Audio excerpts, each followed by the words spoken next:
Coach, Western Michigan coming off a split with number 2 Minnesota Duluth in kind of two very different games. And then, earning the right to host in the NCHC, and that's something that this program hasn't done yet until this week. Well, we're excited about the opportunity of hosting playoff games. Great for our fans, great for our seniors, and certainly, as we've talked about before, Adam, our team earned that right.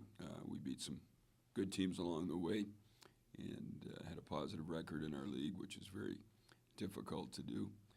This past weekend against Duluth was a battle. They're obviously a tremendous team, a lot of depth.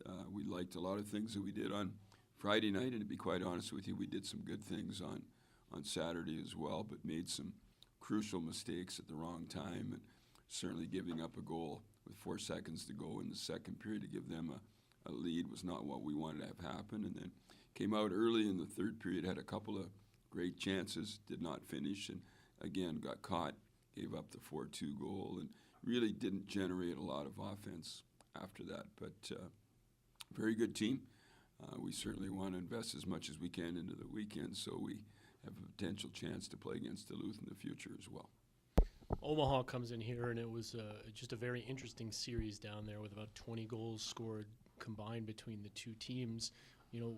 What do you take from that series? Well, first and foremost, you have to have the puck because when Omaha's got it, I believe they have 3 players with over 30 points in the roster and 7 players with over 20, including 2 defensemen. So they generate a lot of offense. We felt in that series that we played a little bit too much of an open game. There was some river hockey, and obviously we've got a much improved attacking team as well, but it was back and forth, and certainly not from a coach's perspective a real solid type of tactical game, something that we'll have to play this weekend against them to be successful. Penalties have been issues at times this season, but a team like Omaha is extremely deadly on the power play. How do you keep the team out of the box?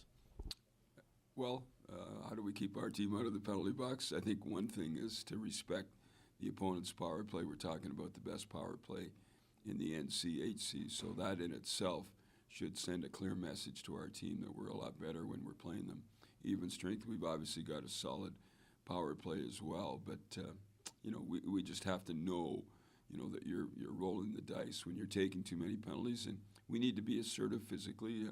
We are a heavy team. We play hard, and I think of late we've taken some penalties that we need to avoid. For a long period this year, Adam, we're doing a much better job. Of late, we have not been as good at avoiding bad penalties. Obviously, you know the guy next to you on the bench very well, and Dean Blaze. What does a Dean Blaze coach team do well that you think you can negate? Dean Blaze coach teams always score. That was my son was a forward for him at North Dakota, and when you're a player playing for him, you're going to get offensive chances. He's a coach that plays his top end players a lot, and certainly accentuates the offensive part of their game. He's a guy that wants his defense up with the play all the time, and his teams have been noted as hardworking, determined teams that come at you. They don't sit back and wait for you to attack. They try to get you back in your heels. So will be a battle of wills this weekend. Dean will have his team fired up, and we need to recognize as well that Omaha, though they finished 7th in our standings, it was so tight at the end of the year, and they have one of the best road records in college hockey, not just in the NCHC, but in all of college hockey. So they're more than capable of going into anybody's building and winning hockey games, and we know that.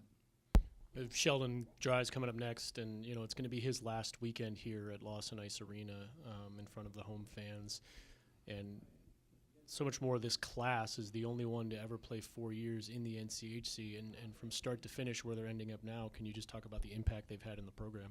Well, we had a bit of a celebration for them Sunday morning after the Saturday night game against Duluth. We call it our senior breakfast, and it basically is a roast, and it's kind of a fun type thing. And it's not only to recognize our seniors, but it's a signal that now we're moving into the second phase of our hockey year, and that's the playoffs. And I know that all of our seniors, and led by Sheldon, are certainly determined to play more hockey games, and to keep advancing along here. They're a great group, and when I say a great group, they're great people. They've always got a smile on their face, the whole group of them.